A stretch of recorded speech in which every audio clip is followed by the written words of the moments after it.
Hello and welcome to a special programme here on France 24 this hour. Starting in a few minutes, the French President Emmanuel Macron will lead a tribute honouring Robert Badinter, France's former Minister of Justice, who led the fight to end capital punishment. He was one of France's most respected intellectuals, and he died on Friday at the age of 95. Well, the ceremony today is taking place at Place Vendôme in the centre of Paris, and our reporter Antonia Carrigan is there. She joins me live on the programme now. Antonia, just while we wait for this ceremony to get underway, give us a sense of the atmosphere today. Who's there? What's the mood? So for the last 2 hours, Place Vendôme outside the Ministry of Justice has been filling up with members of the public and, of course, dignitaries. We've seen a number of important figures from the Socialist Party, including former Prime Minister Lionel Jospin, Jean-Marc Ayrault, and former President of the Constitutional Council, Laurent Fabius.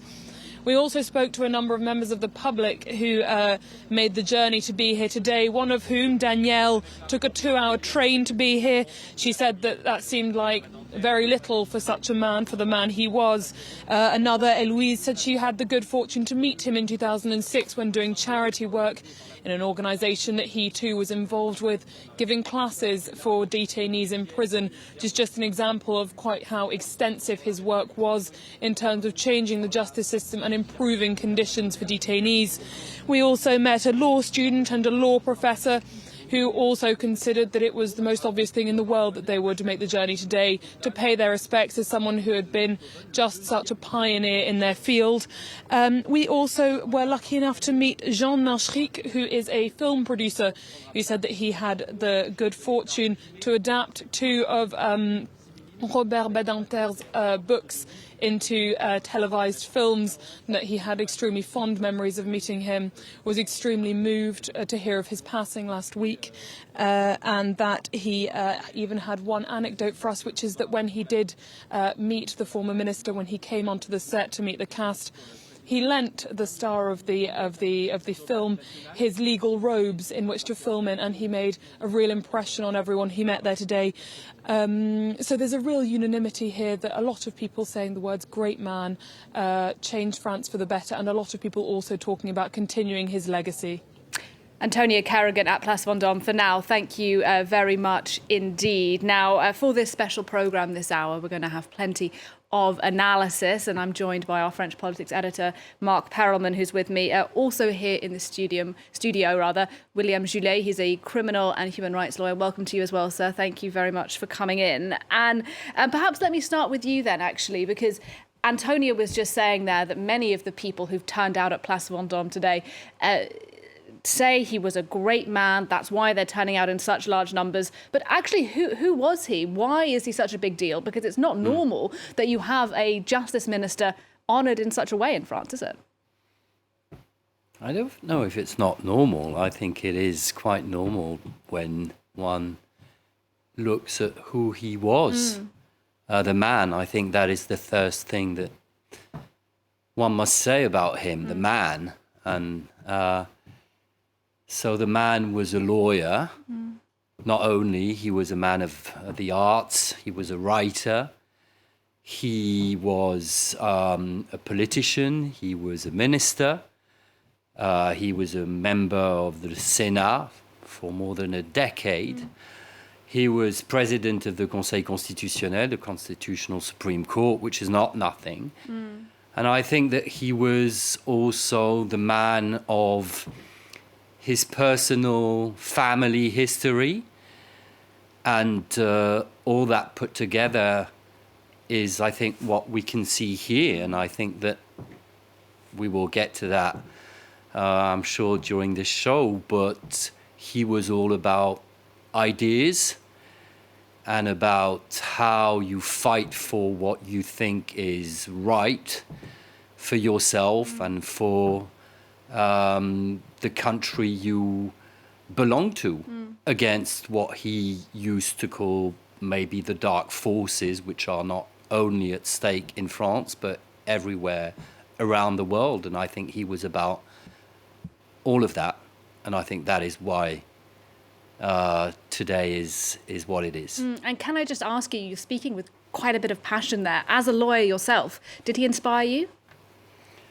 Of course he did. Not only him. I've been inspired when I was a young lawyer by other lawyers. I was lucky enough to be an intern with Henri Leclerc, who is another, and who obviously is part of what is happening and what was yesterday happening before the Court of Justice. And he was sur les marches du Palais, another huge man, and other criminal lawyers who, for some, and too many actually passed these past years, Pierre Haïk, Hervé Temim, Jean-Yves Liénard, and all these people who have been a lot for me as a young lawyer, and Robert Badinter, of course, for his fights, the ones we knew about, but also some other things he did when he was a minister that today we do with and try to help our clients with in regards to prison conditions, in regards to, I imagine we'll speak about that too, to human rights at European level. Yeah. He is the one who enabled people to go against the French state before the European Court of Human Rights. That is also thanks to him. And so as a lawyer, and I must say as a man, yes, the man has done a lot for me. Interesting. And Mark Perelman then, sort of as you're hearing there, he really was a towering intellectual figure, wasn't he? He was, indeed. You have this rare mix of a politician, because as was rightly pointed out, he was a politician, he was a justice minister, he was a senator, he was, yes, a politician, but also an intellectual in a way, and a lawyer. So you have, and this doesn't happen very often. He has obviously a tragic personal history, and sometimes this clearly tainted his work and in defense of human rights. But yes, the word humanist is often used because he defended a number of causes, obviously the abolition of the capital punishment here in France after a very, very tough fight, improving prison conditions, improving the support for those facing the justice system, but also human rights internationally. I remember doing a report on the LGBT community in Cameroon, and he has insisted upon coming here on France 24 in a debate we held after the report. And obviously, he had really no dog in this fight, if I may use. But for him, it was important because he decriminalized homosexuality in France in 1982, very early on, as we see the French president arriving now. But he also fought for those rights in places like Cameroon, and he also fought for the abolition of the death penalty in many other areas of the world. And the French president is probably going to allude to this. So he did a lot of work as a justice minister, as an intellectual, and yes, he's one of the last giants of generation, a golden generation, some might say, of lawyers, intellectual, who is now passing away and passing the torch to younger generations. As we now see the French president arriving and saluting the family, his wife Elisabeth Badinter, with the grey hairs just behind. Yeah, and perhaps just talk us through then, Mark, who is attending this ceremony today and who isn't as well, because there's been some controversy about the politicians invited. Well, we see the president next to the Prime Minister Gabriel Attal is the widow of Robert Badinter, Elisabeth Badinter, the Justice Minister, probably family members. This is the current head of the Constitutional Council, Laurent Fabius. One of his predecessors was Robert Badinter. But yes, on the political side, there was a controversy because his widow didn't want the national rally and didn't want the far left, La France Insoumise, to attend. Because she said that those two extremes was exactly what her late husband didn't like, and he didn't want to see them. The national rally had Marine Le Pen said, "I'm not coming. I understand this. However, the far left says we're coming. This is a national tribute. We shouldn't be excluded. And so we are hearing that some of their MPs are in attendance, obviously not in the front row. Yeah, we haven't seen them yet then. No. Can we talk about the location, gentlemen, perhaps, where this is taking place? Place Vendôme, normally great tributes like this in France for those that have died and are being honoured are held in places like Invalides. Why Place Vendôme? Perhaps William Julie, we'll go to you first. Because of justice. This is, we can see it on the screen, Ministère de la Justice. Because I think Robert Badinter was about justice, as said, as a man, as a justice minister, and the justice minister, Éric Dupond-Moretti, who is also a former colleague, is there. Yeah. So this is the Justice Ministry, is it, right in front of? Oh, it is taking place? Definitely. The French Justice Ministry is Place Vendôme. And so that is why the ceremony is taking place there, because this is what he has been all about, and on all areas of what he's done as a politician, as a lawyer. So that's the reason. Absolutely. The coffin then just starting to arrive there as this national tribute gets underway. Perhaps let's just have a look at the scenes there at Place Vendôme.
J'ai l'honneur, au nom du gouvernement de la République, de demander à l'Assemblée nationale l'abolition de la peine de mort en France.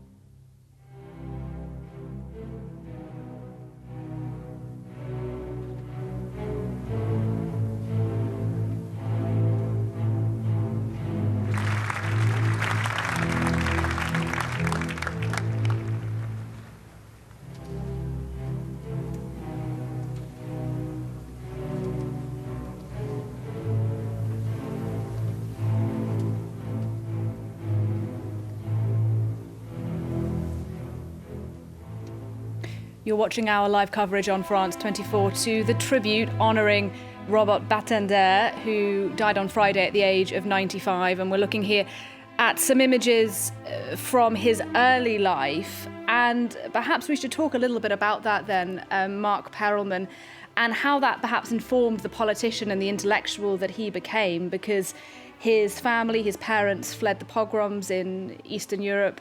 He's Jewish. Is that a part of his political story, do you think? Did that inform the kind of intellectual that he became?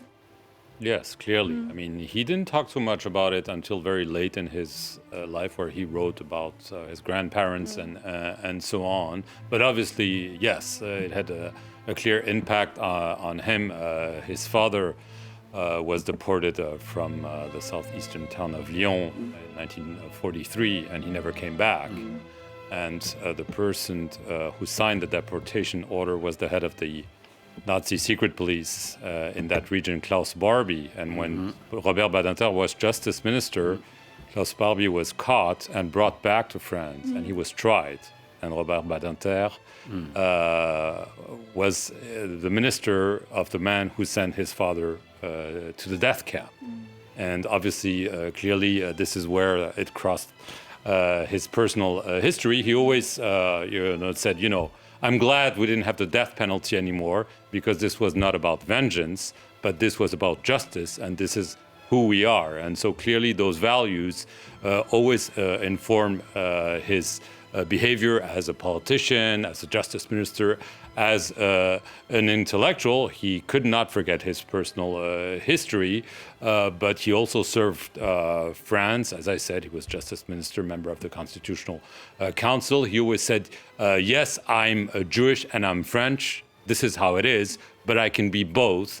And this is not a contradiction in terms of how I decide and how I behave. And William Julier, you were nodding as Mark Perelman was speaking there. So your thoughts perhaps then on how his personal story, his personal history influenced who he became? I think that's true for every one of us, but for him, I'd like just one quote on this. He, at one moment, wrote, "The real life, the only life, was that of the mind. The real revenge on prejudice and ignorance was knowledge. It is the only thing that liberates. For men like my father, knowledge was essential." And I wrote also that when he was protected by people living in a village, I think near the Alps, once he fled before getting caught by the Gestapo, he had a teacher who was also a milicien and who I think was arrested. And he wrote about this man that he hated as a militian, but also admired as a teacher. And I think that this was when his fight against death penalty started, because at that time, militians were killed. And I agree with what has just been said, that I think Robert Badinter is about this connection, this nexus between knowledge, being a man of the age of the Enlightenment, and this man of combat, of fight, politically, legally as a lawyer. And I think that clearly he became that because of of that history, which is his, and about which, as you said, he was very discreet, and he was indeed in position when Klaus Barbie was arrested. So he obviously didn't prosecute himself. Yeah. But I also read that he treated and reviewed this case in an impeccable way as a professional. And I think that this is also something about the man, which is that he has always been a man of technicality, integrity, and precision in everything he was doing. He was not a man of making color for color and being a good orateur just to show that he is someone on the scene, but he was about doing the right thing in a very right way. Yeah. And one of those things, as you say, was the abolition of capital punishment in France. And Mark Perelman, at least to me, it did seem quite extraordinary that up until 1981, the guillotine was used in France as capital punishment to kill people who'd been convicted of serious crimes. And when Badinter spoke out against that, he was actually in the minority, wasn't he? Lots of French people thought they should stick with that. Tell us a bit about that moment. Yes, well, we just heard at the beginning of this film tribute the sentences he used in front of the National Assembly saying, "I'm asking you to abolish the death penalty." This was a very, very famous speech at a very fraught time because the majority of the French were still in favor of the death penalty. And when François Mitterrand, the socialist president, was elected in 1981, Robert Badinter was a member of the Socialist Party, and he convinced him that this needed to be done as soon as possible. Why? Because he didn't have the support of the majority of the French. He was able to push this through Parliament at the very beginning of the mandate of François Mitterrand, because they still had this kind of, as it's known in politics, the honeymoon period, where you can, you open a new chapter, and this was done. But he had fierce opposition in Parliament, fierce opposition outside of Parliament. So yes, he was a brilliant lawyer, a humanist, and so on, but he was also a political fighter. He knew how to fight politically, and he had to do so. Even the other measures, he got rid of special courts that were operating essentially without proper jurisdiction here in France, decriminalized homosexuality, as I said, improved prison conditions, and this put him in the crosshairs of a lot of police unions, for instance. They came in front of the Justice Ministry to shout against him. He was a deeply unpopular man at some point. So this was a very, very difficult, and he was able to hold tight. But even if you ask the French today about the death penalty, you see that it's not that 90% of the French are against the death penalty, far from it. So it was a tough fight, and no one is going to reestablish the death penalty as we speak right now, but this was a major, major fight. And William Julier, we're waiting for Emmanuel Macron to speak, the French president, to honour Badinter today. But just maybe you could pick up a little bit on what Mark was saying there about the death penalty and the particular important role he played there. It was a huge role. Then would one want to restore death penalty in France or anywhere else in Europe? It would not be possible. We would need to withdraw from international conventions, from the European Convention on Human Rights, because death penalty is forbidden by international law.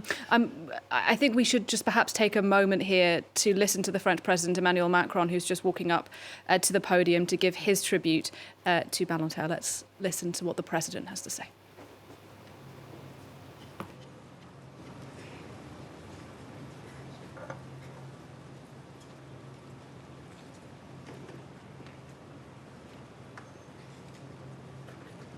Le sang sur la lame, la tête coupée d'un homme, The blood on this une vie blade, fauchée. a man's life cut short. Ce spectacle morbide, The Robert morbid Badinter y assista à scene l'aube, of guillotining is something that le 28 Robert novembre Badinter 1972.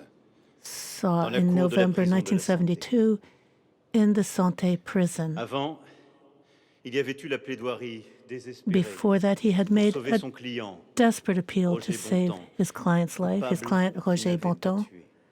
He was guilty, but Le he had procès not perdu à committed Troyes, murder. la grâce sollicitée en vain, There was the les trial visites lost in chaque Troyes, matin dans la cellule, les his derniers jours d'un condamné. appeals for forgiveness, Avant, the final il days y of the avait eu ce condemned dilemme prisoner. insoutenable. There was the Qui des terrible deux dilemma condamnés, of Buffet ou who Bontemps of the exécutés en two premier?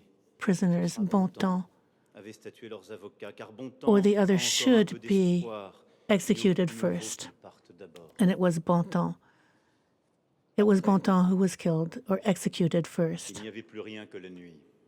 After that, L'odeur de it sang, was darkness, the les smell of visages des blood, bourreaux, the faces la mort. of the La mort executioners, sans recours. death, Une vie tombée parce que la justice, alors, death tuée. that came as justice Son mentor, Maître killed Corrèze, l'avait prévenu a jadis, citizen. tu deviendras vraiment un avocat après ta première mort de condamné. He was once Ce told matin-là, that he would become a real lawyer c'est un coup after près his qui first tranche aussi client had been le destin de killed. Robert Badinter. And indeed, that day Avant in ce November, matin-là, il était un partisan de he became l'abolition a de la lawyer. peine de Before mort. that, he had been De ce a jour, partisan for the abolition sera un combattant. of capital punishment. And after that day, he Une became idée simple a fighter for its gouverna abolition. désormais la vie de Robert Badinter. It was a very Pour ne important pas part of perdre his foi en life. l'homme, In order not to il ne lose faut pas faith tuer in les hommes, mankind, we fussent-ils must les pires not coupables. kill other men, even when they Il are était devenu avocat par terribly amour du guilty. droit et pour gagner sa vie, il sera He l'avocat pour toujours de cette cause. was always the lawyer for the cause of abolition.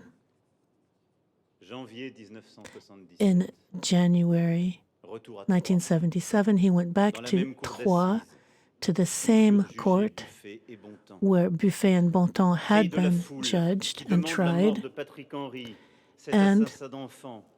Cri there de he la defended foule Patrick qui demande la mort de Robert Henry, Badinter, who had cet killed a avocat des assassins. child, and the crowds were calling for his death. Répétait And Robert Badinter. Badinter said, "The dead are listening to you." And the ghost of Bontemps was certainly listening to him. The dead were his conscience, the memory from the afterlife. And À he la barre, lui qui aimait was écrire wary au of their théâtre, ne jouait judgment. pas un rôle. Il était une âme qui He was crie, not playing a part. He was genuinely a soul crying out to save life. If you killed Patrick Henry, he said, then your justice is unjust. His fight against death became his whole purpose in life. After Patrick Henry, Robert Badinter saved 5 other individuals who had been condemned to death. The dead are listening. The dead, his dead. Simon, his father, arrested in 1943 by Klaus Barbie's forces. Signa, his grandmother, deported at 79. His other grandmother, Edie, who died alone in Paris. Naftul, his uncle, his cousins, so many members of his family decimated by the Shoah. Death constantly with him every time he was controlled by German officers in the village in Savoie where he was hiding with the rest of his family. Death always on his trail. And after the war, the deaths of Auschwitz that hung heavy over his life. He was haunted by death. And this is probably why he spent all of his life defending life, defending what we have here on earth and what we can aspire to, a rage for living. He loved words, he loved traveling. He went nights without sleep to study, to become a doctor, to prepare his classwork. He loved life. He loved the beautiful life, theater, opera, life for love. He married Elizabeth, a couple united by universal values. They went through troubled times, through trials, but also through love and happiness with their three children, Judith, Simon, and Benjamin. The light of a great love and the love of enlightenment, Condorcet, the revolution and the republic. The dead are listening. What Robert Badinter was hearing on that day in September in 1981, he was hearing the voices of Jaurès, Clemenceau, Briand, Camus, Victor Hugo. In the National Assembly, to defend the law abolishing capital punishment, the Minister of Justice was carrying forth François Mitterrand's campaign promise as he ran for president. Despite public opinion, Robert Badinter spoke an unforgettable speech against capital punishment. Robert Badinter spoke out. Is capital punishment dissuasive? He said no. Patrick Henry himself said that the death penalty was no way of deterring death. All of the clergy were opposed to the death penalty, and the death penalty was espoused by the worst dictators. Robert Badinter spoke of justice, justice that sometimes is fallible, that makes mistakes. So, can we accept to have people die by mistake, that we can have a man cut in two in the prison courtyard and discover later that it was a mistake? No, it's not a question of politics. It is a question of morality, of conscience. Robert Badinter convinced the National Assembly. A majority of members of parliament voted for the law, the majority from the left, and also leaders of the opposition under Jacques Chirac. Robert Badinter won his cause. He won his greatest trial. Victor Hugo, one of his models, had written, Robert Badinter venait de tracer 81 dans l'histoire du progrès français, année de l'abolition. In favor of abolition, and Robert Badinter carried that forward into 1981, the year of abolition. Was that enough for him? No. He also sought to make justice more humane and humanity more just. Inspired by Condorcet, he continued to fight as the Minister of Justice for life, quite simply, with no exceptions, the life of homosexuals who had been discriminated against. Robert Badinter was responsible for decriminalizing homosexuality. He was interested in the lives of victims, citizens' rights. He was responsible for ending the special courts. He worked at the Court of Human Rights and made French citizens eligible to be heard in the human rights courts. He always defended the right to become a better person, even in prison and even for guilty people. Life, his life, was threatened.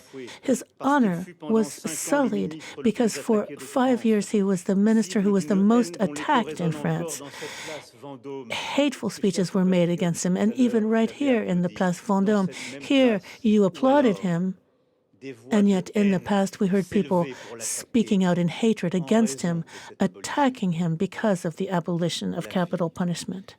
Life, sacred life, guaranteed by the rule of law, by the fundamental laws of the Republic, the importance of the human person, included in a decision by the Constitutional Council, of which he was the president and which he was especially proud of.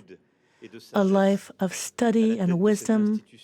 At the head of this institution, he devoted himself to defending the dignity of each person and the unity of the Republic, And he went to the Luxembourg Palace to work as a senator as well and continue protecting lives, lives who had been broken by war.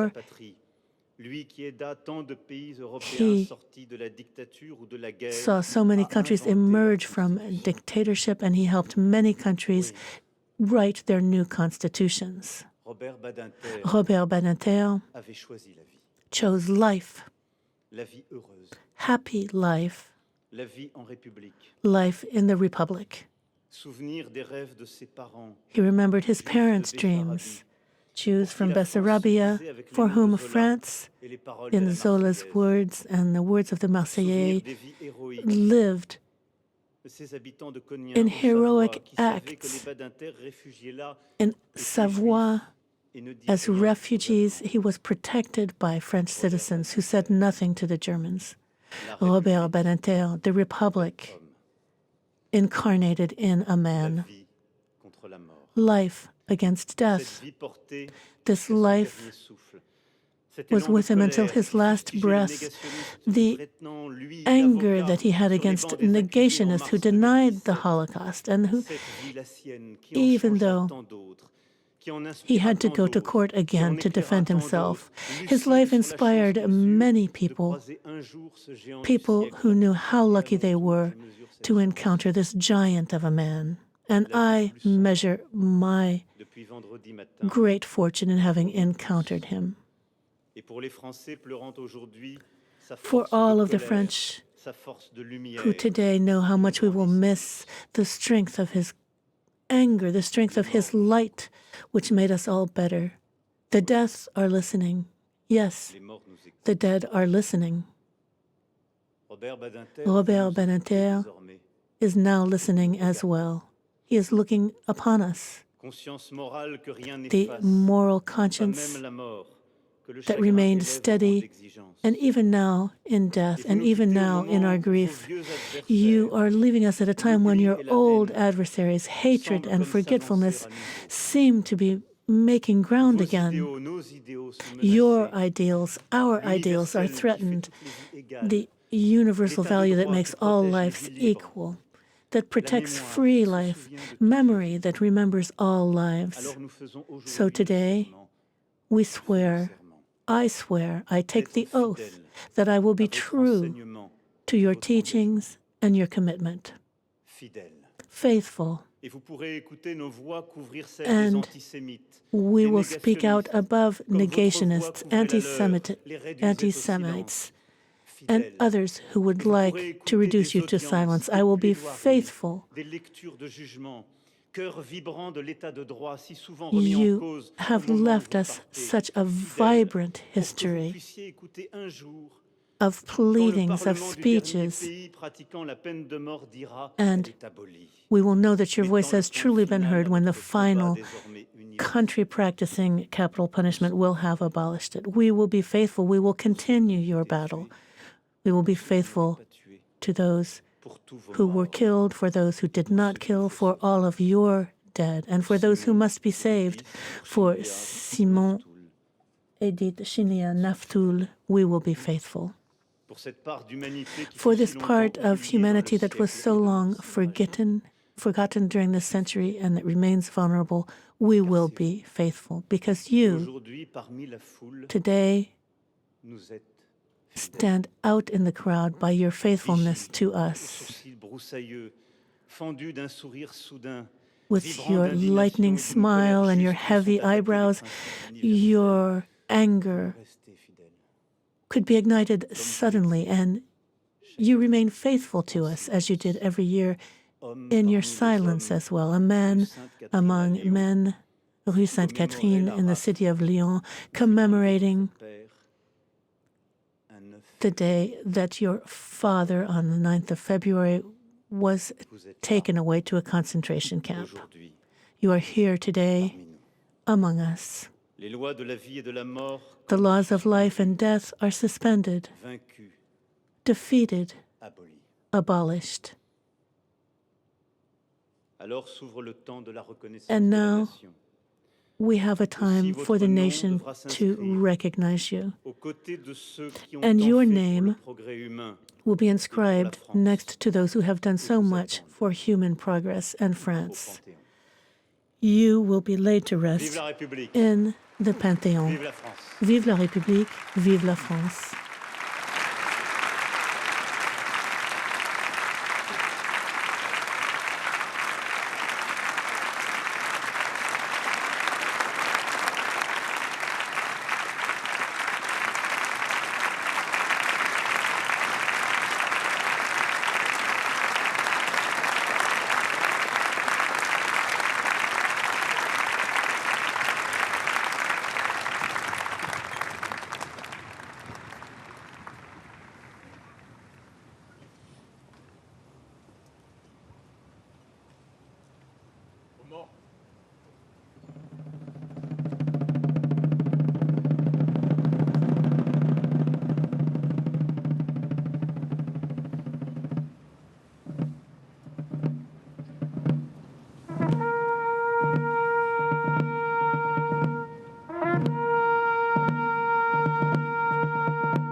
The French national anthem, the Marseillaise, capping the tribute there by the French President Emmanuel Macron to Robert Badinter. And Mark Perelman, the president there saying that the French Republic was incarnated in that man that was Robert Badinter. What did you make of what the president had to say? Well, obviously, there's this sentence that Robert Badinter will always be the lawyer who abolished the death penalty. And obviously, he recounted how, as a lawyer who defended people sentenced to death, this affected him. This made him also someone who was reviled as a lawyer. He was known as the lawyer defending the murderers, and he was attacked for it.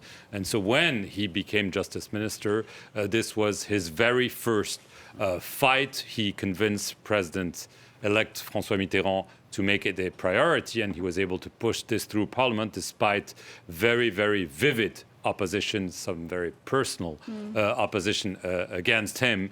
And he did say, he repeated several times during his speech that the deaf are listening, how Robert Badinter was haunted by the death because of his family history, because of his dealings with people who was sentenced to death, and this is why he embraced life. He alluded to that, and towards the end of the speech, he said that some of the values defended by Robert Badinter were currently under threat, that he vowed to fight revisionism, anti-Semitism, and at the end he made an announcement that was expected, is that Robert Badinter would ultimately be ushered in the Pantheon. This is the temple, if you wish. It's not a religious temple, it's a secular temple of the French Republic, where all the great French men and now women are put in a ceremony that's a very formal, solemn. It will take time, but this is obviously the ultimate tribute of the Republic to this towering figure we just heard the president talk about. Yeah, and William Julier, the president there, also saying, "We will be faithful, Robert Badinter, to your legacy," he said. What did you make of that as a lawyer yourself? First thing I would like to add to what was just said about the deaf listening. I think that is a very important line which came to the surface on other occasions with Robert Badinter.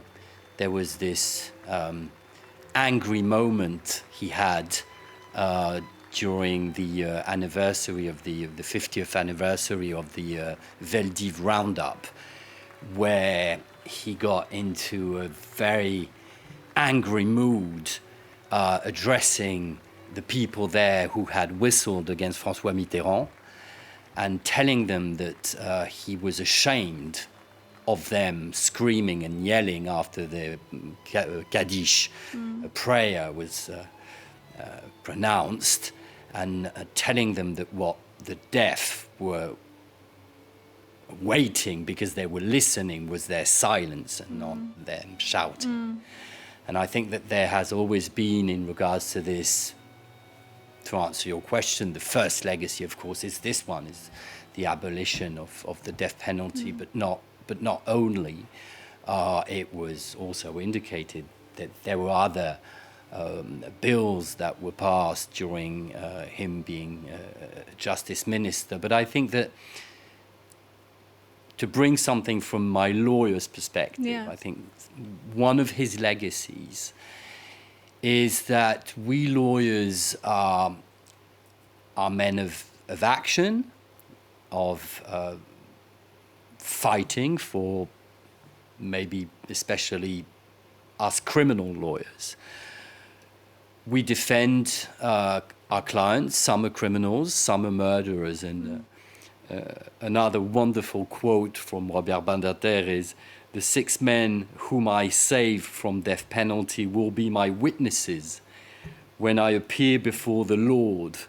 I'm a humble sinner like everyone else, but I have witnesses for my defense, most of them murderers," which is an incredible thing to say. And I think this is what also is the main legacy for me, is that Robert Badinter showed that what we do as lawyers is we fight for someone we're defending, but we also fight for values that go beyond the fate of our client, which for us obviously is very important, and goes maybe even beyond what we are. And I think it's about these values we fight for, sometimes putting ourselves in difficult situations because some people don't agree with what we're doing or don't understand maybe what this beyond is. And I think that for us lawyers, even if he was not only a criminal lawyer, he was also a corporate lawyer, and I think started his career with being the legal representative of Brigitte Bardot, Charlie Chaplin. So he did lots of other legal cases. But for me as a lawyer, the legacy is about that. Fascinating. Thank you for sharing those insights. And perhaps beyond the law, Mark, it's worth talking about explicitly about his politics, isn't it? Because even last year, just before he died, he was still talking about politics. He talked about the war in Ukraine. He reminded French people not to forget there's still a war on European soil. So he was still motivated, wasn't he, even to the very end of his life? Yes, he kept, granting interviews, writing books, and being someone who was present. He didn't retire. I mean, this with his wife, Elisabeth, who was a famous philosopher, a feminist, and so on. They were, in a way, a power couple on the intellectual scene, what they were saying on issues of society and death and women's rights or gay rights or many other human rights issues was something that was listened to. And they used it, obviously. They used it because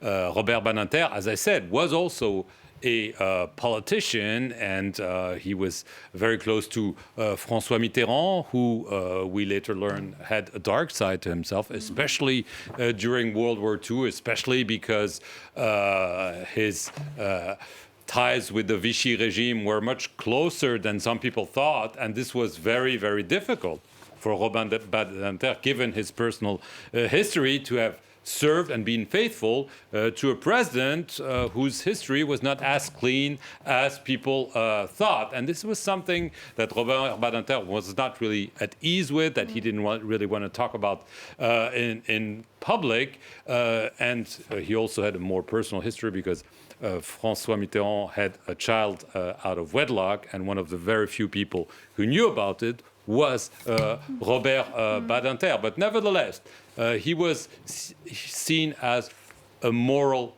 figure, someone who had gravitas, who was not into the political infighting that we're seeing right now. He was clearly worried about the rise of anti-Semitism, the return of war on European soil, but he also defended minorities. I remember him giving an interview where he was warning that Muslims in Europe were now being discriminated in a way similar than Jews had been before World War II. So, he was really someone who didn't hesitate to give his point of view on many, many issues. So this is why he was not only the justice minister who abolished the death penalty over 40 years ago, he's always someone who was very, very present. And just the last thing, those tributes are very solemn moments. But we heard a few times when the coffin arrived, after the speech, after the national anthem, people clapping, and this is rather unusual. So let's say it's a way of paying a tribute to someone who always valued life over death. And he said we need to see, the light side of things, the shiny side of things, rather than always wonder about the dark side. That's a nice way to end, Mark, but let me give the final word actually to William Julier. We have 1 or 2 minutes left, sir. I read in the biography of Badinter that he was described as a contemporary legend, someone who can be held up there with the likes of Simone Weil, who pushed through legalizing abortion in France. In a couple of words, how would you sum up his legacy and the fact that, as Emmanuel Macron said there, he is to be laid to rest in the Pantheon? I think what you just said is the end word. He died nearly 100 years old. Edgar Morin is still alive. I think he's 101, 102. He just wrote a book. The painter who passed away not a long time ago, also, who was 100 years old. These men, I think, are legends because they have nearly a view on 100 years of life. And what they all say, for the ones who become legends, is support the energies of life, of hope, of what is good in a human being against the dark forces at work everywhere. and this is about him also on the international scene, on the European scene, and everywhere he was, he fighted for that. And I think this is why he deserves the Panthéon, and also because he is amongst these who continued until his last moments to preach for this cause. It's been a real pleasure to hear your views, William Julier, criminal lawyer for us, Mark Perelman as well. You've been watching our live coverage here on France 24, honouring Robert Badinter at Place Vendôme today. Thanks for watching. Do stay with us on France 24. World News coming up in about 10 minutes. But from me, bye for now.